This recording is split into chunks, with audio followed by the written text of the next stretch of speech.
sir. I'm in the parking lot by Planet Fitness in Kingston.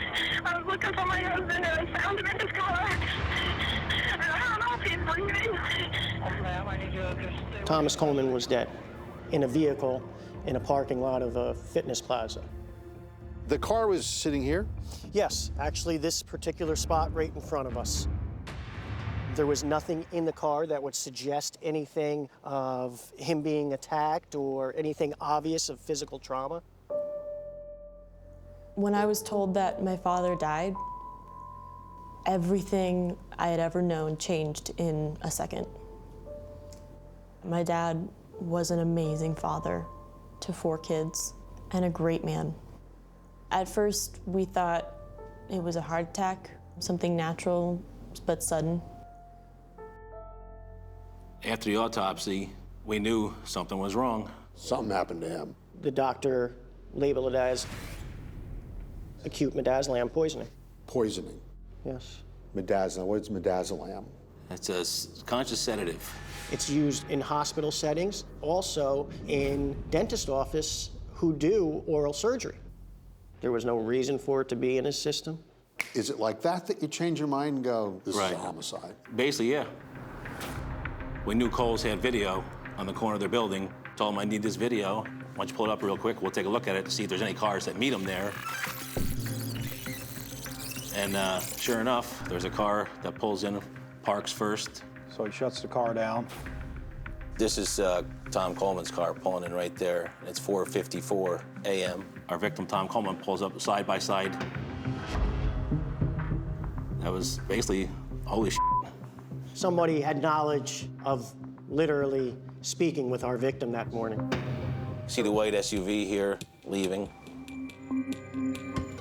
We started thinking of the circle of people close to Tom Coleman, and the only person with a white SUV was Gilberto Nunez. They suspected Gil Nunez, who was my dad's best friend, who we had met, who we knew. It was shocking. It's emotional for you. Of course, very emotional. Because Tom was my best friend, truly. We had Nunez come meet us for an interview. I know you met with Tom at Planet Fitness early that morning. No. I know you were there. I'm trying to figure out why. You know, I wasn't there. Probably I said it over 100 times. Well, I wasn't there. You gave him a drug that you have access to. Mr. Nunez, his profession was a dentist. Hello, I'm Dr. Gilberto Nunez. Besides treating my patients with dignity and doing everything I do for them, I just like to serve people, not to hurt anybody. You fed him something that killed him. Yes, you did. I'm innocent. I haven't done anything wrong. This is a murder case without a murder.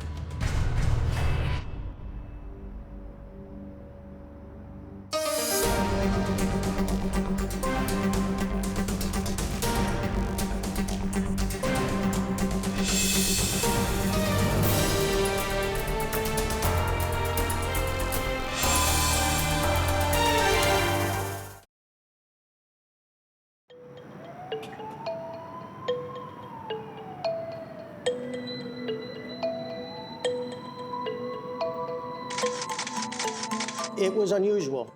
This individual, the way he was positioned in the car and where he was parked, it was unusual. On November 29, 2011, Detective Michael Thomas answered the call when 44-year-old Tom Coleman was found dead in his car. He was actually in the driver's seat, but yet he was laying almost flat as you would as if you were sleeping. It was in the Kingston Planet Fitness parking lot in Ulster County, New York. Wasn't parking in a building. That's the strange thing. If you're going to go work out in the morning, you're going to park close to the building. The car's location caught the attention of fellow detective Brian Reevey and Lieutenant Kyle Berardi. I think we were intrigued, interested. This whole case was odd. 1,800 miles away in Colorado, Tom is dead, and I couldn't process it. Tom's ex-wife, Michelle, could not believe that Tom, who seemed healthy, had died. Never crossed my mind that it could be anything other than something tragic health-related. Michelle and Tom had been divorced for 12 years, but they remained close. They had 2 children, Jillian, who was then 15, and Bradley, who was 17. Michelle had to tell the kids their father was dead. I didn't know how I was going to say it, so I just figured just get it over with. You heard the words, Your dad is dead. My immediate instinct was, no. I'm gonna call him and he will answer because he always has. He has to be fine. That's just, he has to be. He just had a kindness about him. He was just always there for everybody. Tom's mother, Marie, and his father, Tom Sr., were proud of their son, who had a doctorate in physical therapy. You're raising somebody, you have hopes, and they fulfill those hopes, and they become successful. It's great. Tom was more focused on spending time with his family than with friends, but he did have one very close friend, Gilberto Nunez. Nunez was going through a divorce, but was still a devoted father. He met the Colemans at their kids' school, and soon Tom, Gil, and Tom's wife, Linda, all grew close. I was looking for my husband and I found him in his car. And I don't know if he's breathing. It was Linda who found Tom. After she learned he didn't show up for work, she went out searching. Linda knew that Tom went to Planet Fitness most mornings, so that's where she went. And it's where Gil went when he said he heard something bad had happened. When he initially got there, he ran towards Thomas Coleman's vehicle. What happened? What happened? He's my best friend. I didn't see anybody trying to do CPR. I didn't see anybody doing anything, so I'm like, what's going on? This is Nunez's only television interview. And that's when I found out that Tom is dead. You know, there's nothing you can do for him. He dropped to his knees. I was just really upset that, you know, my best friend was dead. Did it seem over-dramatic to you? Over-dramatic, absolutely, 110%. Gilberto Nunez is originally from the Dominican Republic.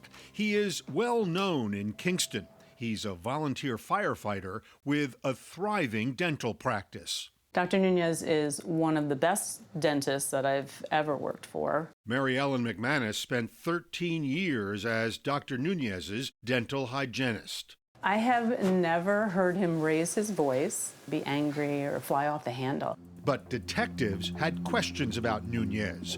They were still waiting for the final autopsy results, but they remembered something from the day they met him. He arrived at the scene in a white SUV. And they believed that surveillance footage, though very blurry, also showed a white SUV.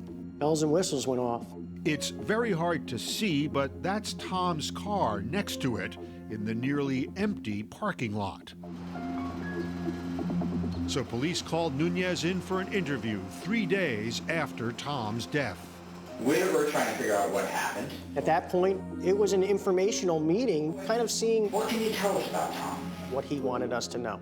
And he wanted them to know a lot, especially about his love life and Tom's wife. I don't know if you guys know, but anyway, me and Linda, we have a relationship. Sexual relationship, I'm assuming? Well, yeah. Police had heard rumors of an affair between Nunez and Linda Coleman, but they hadn't confirmed anything. Turns out they got all the help they needed with that from, of all people, Nunez himself. I fell in love with his wife, and she fell in love with me. He told them all about their 11-month liaison. When was the last time you were with Linda? Like, you mean like intimately, or just saw her? No, intimately. Well, like, I don't know, 2.5, 3 weeks. 2.5, 3 weeks. This was a guy who was sitting with detectives saying, oh, by the way, I had an affair with the wife of the dead guy? Well, he was still in love with her, too. Right. He wanted to make that clear. So that seems to me, anyway, to be unusual. Am I wrong here? Yeah, this is very unusual. I didn't want to like keep something that I knew they were going to find out anyway, first to begin with. And second, it would make me look like, you know, I'm not being honest with them about anything I'm saying to them. Did it bother you that she was married? I guess at the time, no. This guy was your friend. Yes, he was my friend. That's awkward. That is really awkward.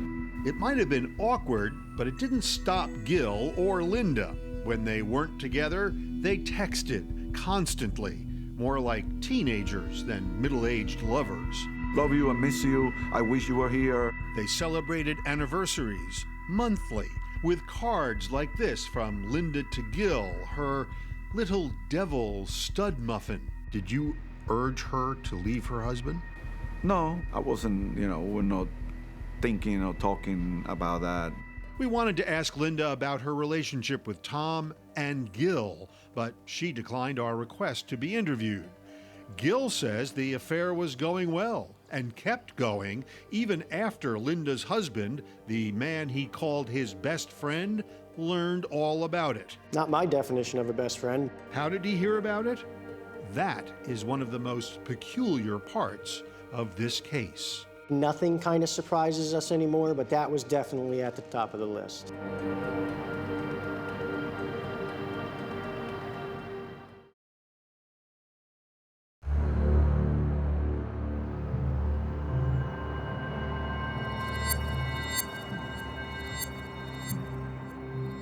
I wanted to talk to him so I can explain to him that this is not something that I plan on or something. It was just something that happened. Chances are pretty good you've never heard of an affair quite like the one Dr. Gilberto Nunez was having with his best friend's wife, Linda Coleman.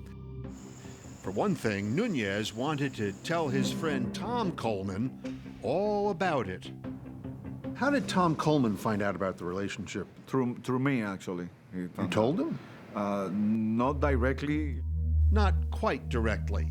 In July 2011, Tom and Linda Coleman both got text messages from a number neither of them recognized.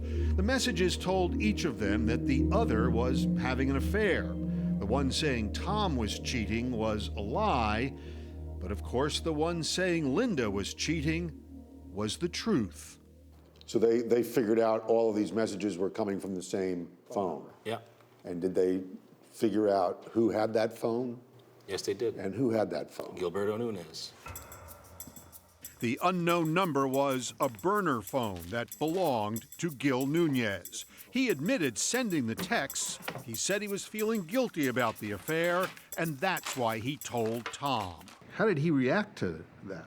Well, at first, he confronted her one day and said, I know you're having an affair, with Gil. And so she acknowledged that, and she said, yes, having an affair. So probably for 3-4 days or something, he didn't talk to me. I tried to call him. Not surprisingly, the friendship was damaged. And I felt horrible because I was like, he was my friend, and I don't have too many friends. A few days later, Gil says he went to beg Tom for forgiveness. I actually got on my knees and I said, I'm really, really sorry. You got on your knees, literally? Yes, I did. I literally did. So he said, get up. So I get up, and he actually gave me a hug, He gave you a hug? He gave me a hug. Was that the reaction you were expecting? No, I thought he was going to hit me. What's strange is Tom and Gil's friendship continued. What's even stranger is the affair continued too, and perhaps strangest of all, according to Gil, both relationships grew even stronger. From that moment on, every time he'll ask me, did you see Linda today? And I will say yes. He will know that I was being honest to him, that I wasn't and then we started getting more closer together. You and Tom started getting closer together? Yeah, because Tom and I came to a point where we used to text a lot. I mean, hundreds of texts every day.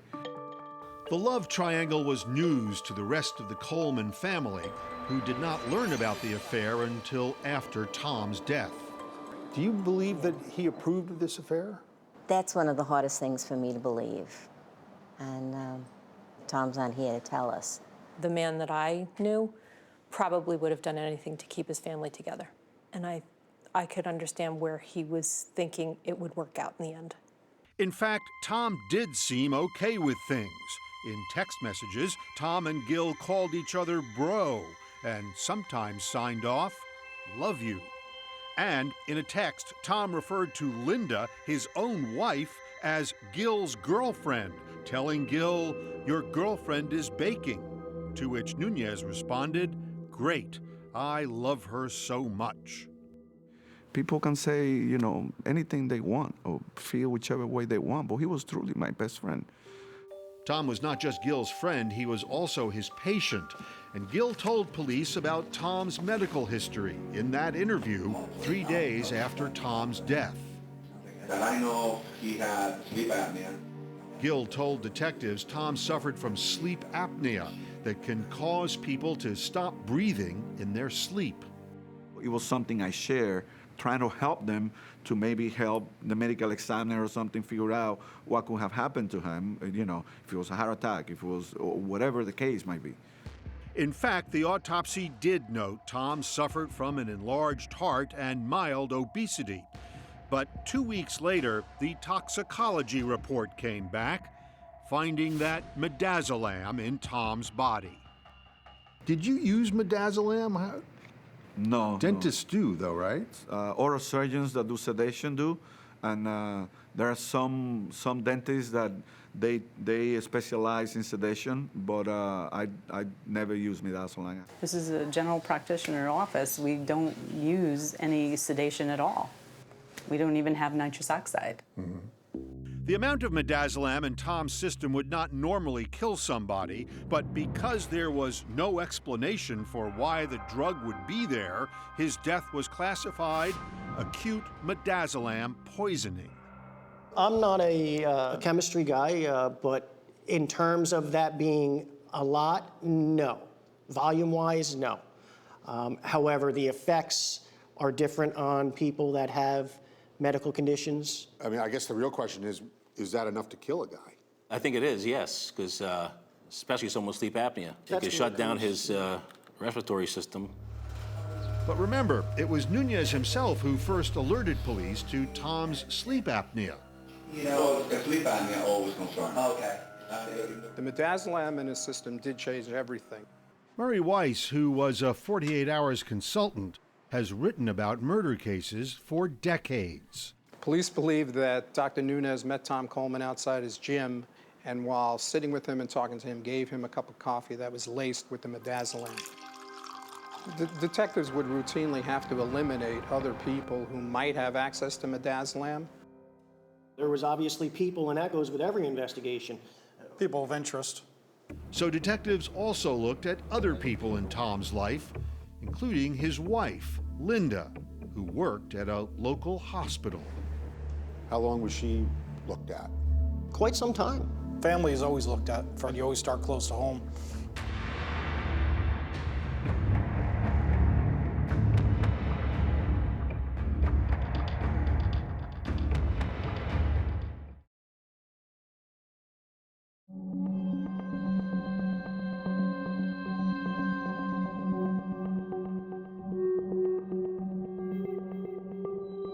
Police still could not prove much about Tom Coleman's death.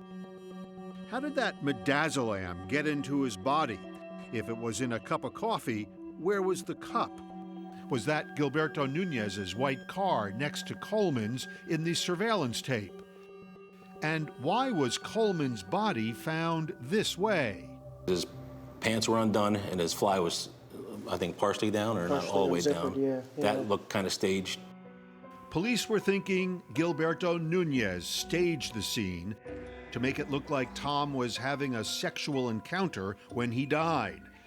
By now, Nunez was their only suspect. We looked at them both equally, Linda and Gil. Linda had passed a polygraph test. Eventually, we ruled out Linda. Linda and Tom's house was never searched. A search of the hospital where Linda worked as an administrative assistant found no missing midazolam.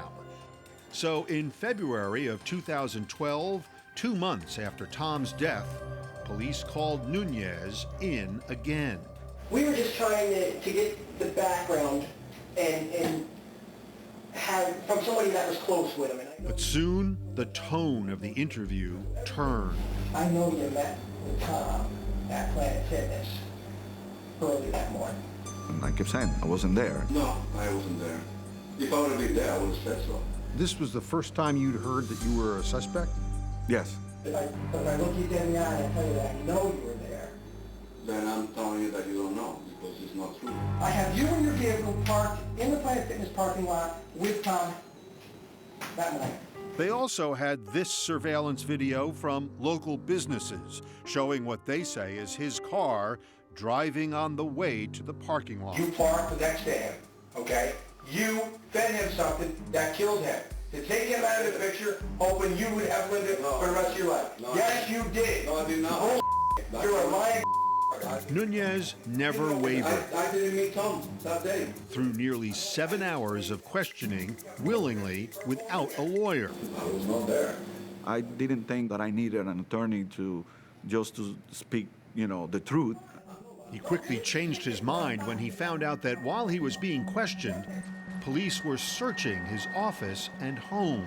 When I left, that I went home, found my place destroyed. That's when really kind of like came into me that, oh my God, these people really believe that I did something to Tom. And the next morning I decided to get an attorney. Investigators seized the office computer and files, but what really caught their attention were 2 emergency medical kits. And when you opened it up, what did you see? Two vials of midazolam. Midazolam, the drug found in Tom's body. The vials in Nunez's office were full and unopened, and they did not have Nunez's fingerprints on them. Neither did Tom's car. In fact, when police examined it, there was no trace of Nunez whatsoever. No outside DNA, nothing absolutely out of the ordinary. Still, the police thought evidence against Nunez was piling up. They believe he wanted Linda all to himself. And Linda gave them a strange email she received months earlier from Nunez's mother, supposedly. That was him claiming to be His mother. his mother. His mother? Yeah. He was pretending to be his mother? Yes. Sending his girlfriend messages?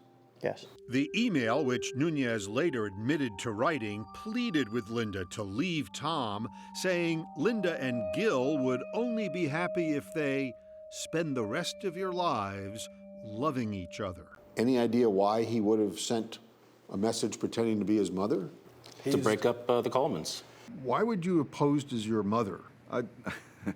Just the stupid things that we do in life, Can I tell you, Doctor, I've done a lot of stupid things in my life. Yeah. I've never sent a text saying I was my mother trying to get a No, I woman know, to fall in love with me. I understand that. So was that manipulative? Was that obsessive? No, I think that probably was looking into getting a closer relationship, I guess, between my mother and her. Police also learned from Linda that Gil did something possibly even more preposterous. He gave her a letter from what he described as his contacts inside the CIA, supposedly reporting on charges that Tom was having an affair.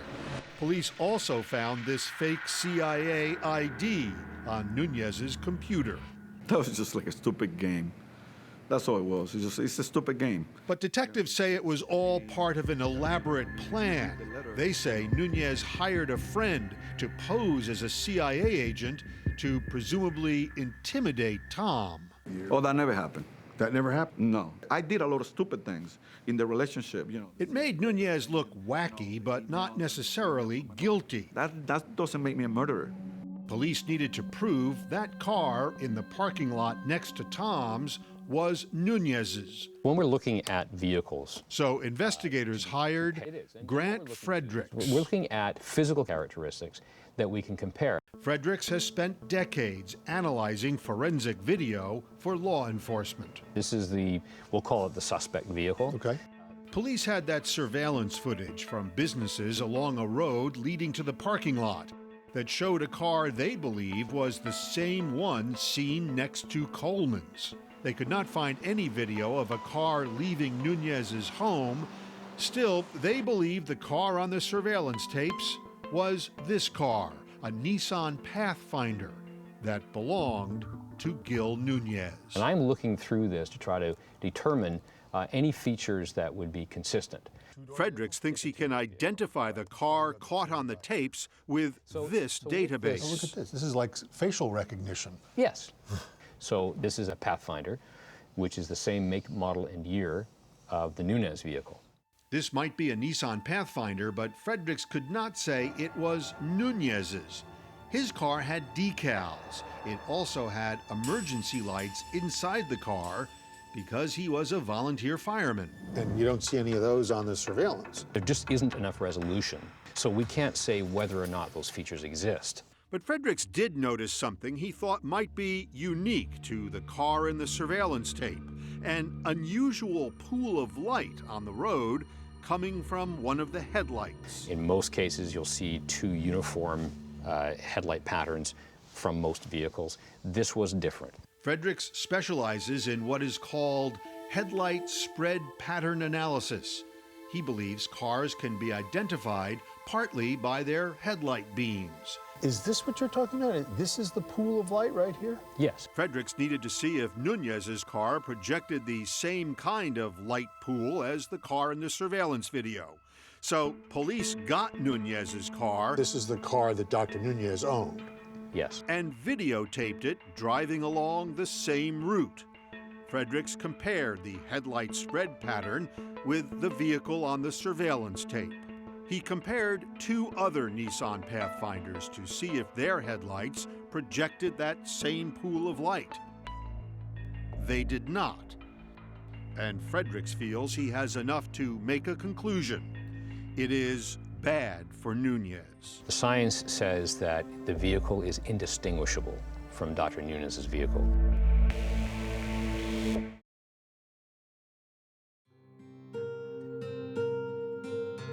For years, we only knew 5% of what they knew. They were convinced that Gil was guilty. And at this point, I wasn't. You were not? Not really, no. For 4 years, Jillian Coleman didn't know exactly what had happened to her father.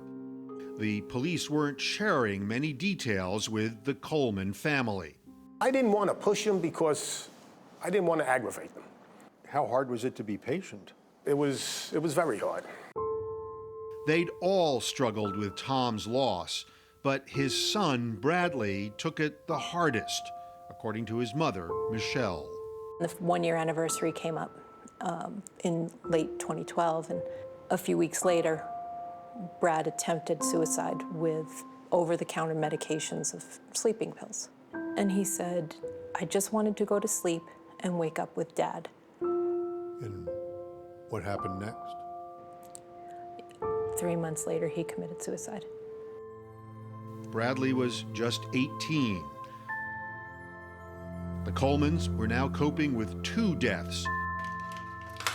But life went on for Gilberto Nunez. He continued working and dabbled in online dating, where on Match.com, he met the woman who would become his new wife, Jamil. I knew he was innocent, but it was always looming over our heads, over our relationship. And then what they feared would happen happened. Just a year into their marriage, in October 2015, police arrested Gilberto Nunez and charged him with second-degree murder. He was also charged with forgery because of the fake CIA report and ID. They're trying to make a way out of no way and a case out of no case. Nunez retained top New York City criminal defense attorneys Gerald Chargell and Evan Lipton. Here's the detective at the scene. They got Nunez out on $1 million bail. He had spent 1 month in jail. We don't believe that Tom Coleman was murdered. This case is about obsession. In May of 2016, 4.5 years after Tom Coleman's death, Gilberto Nunez was obsessed with Linda Coleman. Gilberto Nunez's trial began. He used deception and he used manipulation to get Linda for himself. Senior Assistant District Attorney Mary Ellen Albanese told the jury the only person who would want Tom Coleman dead is Gilberto Nunez. Ladies and gentlemen of the jury, good afternoon. Shargel's argument? Gil had no reason to kill his best friend, who accepted the affair. There was no bad blood between Tom and Gil. Absolutely none. And Tom died, Shargel says, of natural causes. It may have been a heart attack because he had an enlarged heart. But Tom did have midazolam in his body, and police found those 2 unused vials of it in Dr. Nunez's office. Midazolam that was found was an amount that was too small to cause anyone's death. Except the prosecution argues it was enough to stop someone from breathing if, like Tom, they had sleep apnea. But the DAs had no DNA or fingerprints tying Nunez to the car, so they had to rely on Grant Fredericks and his headlight spread pattern analysis. The vehicle was consistent in shape, color, the same kind of vehicle. They had the pool of light, and the timing matched perfectly. They matched. I remember sitting there thinking, oh my God, it's true, he did it. It was a lot of hocus pocus and, in my view, junk science. Nunez did not take the stand, but the woman in the middle of the love triangle did. Linda said she planned on staying with her husband and was working on their marriage. She was still in love with Tom. She was in love with the family. She wanted to keep that. But emails Linda sent to Gil seemed to tell a different story. That her marriage was crumbling, and that Gil was still very much in the picture. Did you get the impression that she might break up with you after that? No, not at all. It's a key point for the defense. That undercuts any motive for him to want to kill Tom Coleman because he didn't know that he was going to be dumped. In fact, just the day before Tom died, he and Gil texted 62 times. Gil says the texts were about a football game. Police recovered Tom's phone the next day, and curiously, all the texts were missing. Did you delete those texts? No, of course not. How did these texts end up being deleted? Well, you tell me. They touched the phones. Do you believe that the police deleted those texts? I do. To be honest with you, I do. It was not convenient for them to see that all me and Tom were talking about was football.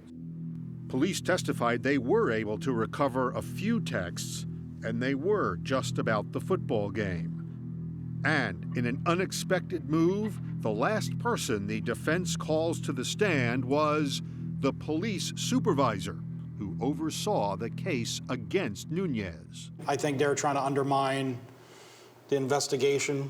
They're trying to undermine my oversight of the investigation by things that we didn't do. One thing police didn't do was look into an unopened email Tom received on the day he died. Be naughty. It was from an adult website called benaughty.com. Just a spam email, basically.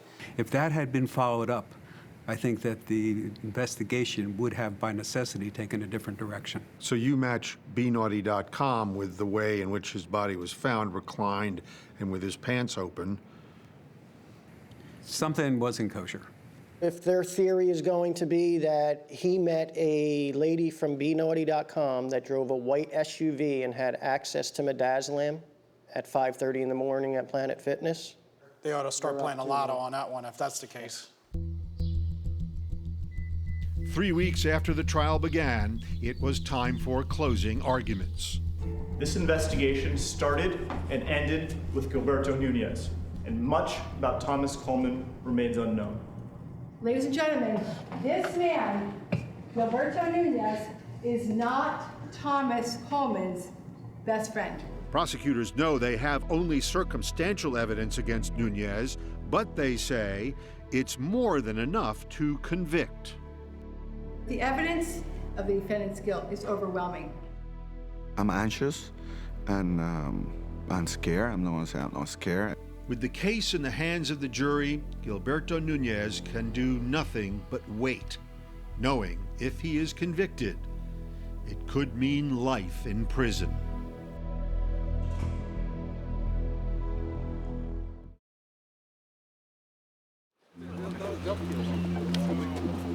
This is the most important day of Gilberto Nunez's life. The jury in his murder trial is deliberating. I'm scared and I'm anxious. In a split second, my whole life can change. The rest of his life could be spent in prison if he's convicted of killing his friend, Tom Coleman. I get up in the morning and I said to my wife, you know, this might be the last time I sleep in my bed. We'll never know. It's out of our hands. We hope the jury sees what we all see.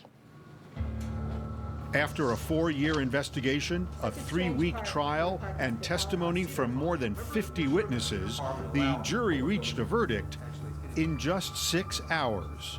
I was thinking that's a guilty verdict. All rise, jury entering. It feels like your heart's coming out of your chest. My whole body was shaking. Mr. Foreperson, as they used to count 1, charging the defendant, Gilberto Nunez, with murder in the 2nd degree. Find defendant not guilty. Is that verdict unanimous? Yes, sir. Not guilty of murder. Tom Coleman's wife, Linda, is livid, believing her former lover got away with murder. Psychotic. Sociopath. Stop. You are officially, legally not guilty of murder. Yes, I knew it, that I was innocent. My family knew it, but everybody now knows it. So, what are you going to do now? Work. Let me understand this. You've just been acquitted of murder. Yes. And just like that, you're going back to drilling people's cavities? Yes, I'm going back to what I love to do. Open up places. So when you heard the verdict, what did you think? I couldn't believe it, to tell you the truth. I was shocked. Utter disappointment. The Colemans say the police did their jobs, but the jurors did not. I felt like the jury betrayed us. Justice was not done. The words not guilty haunt me. To me, there was holes in all of it. I don't think the midazolam is what killed him. The jurors say there were too many questions left unanswered, too much reasonable doubt. What do you think caused his death? An enlarged heart, which is a ticking time bomb.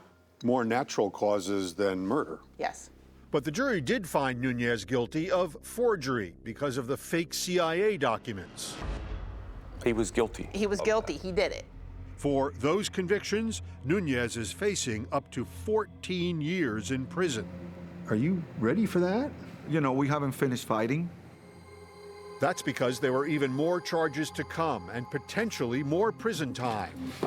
While detectives were investigating Nunez for murder, they found what they believed to be a false insurance claim for $8,400 that Nunez filed in 2014.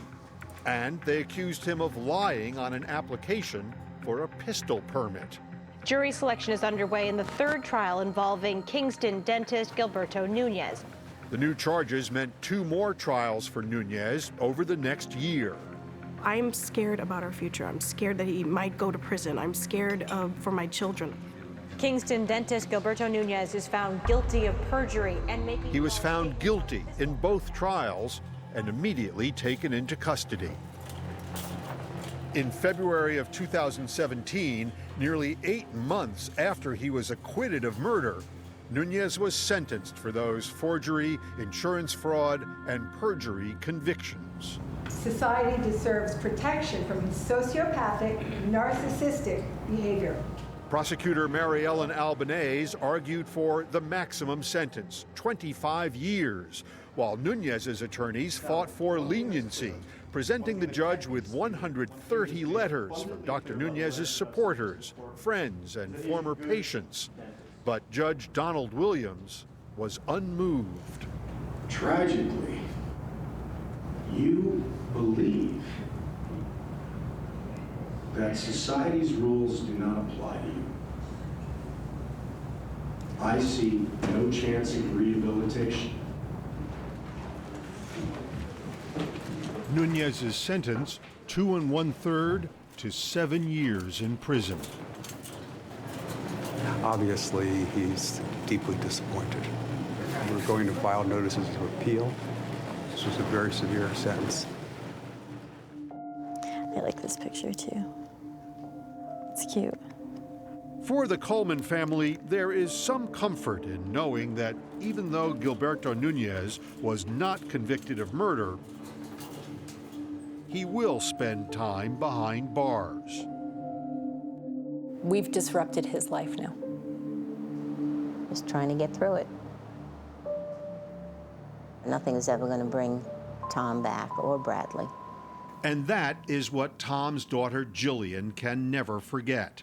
She is now a college student, facing a life that has seen tremendous pain, but still holds tremendous promise.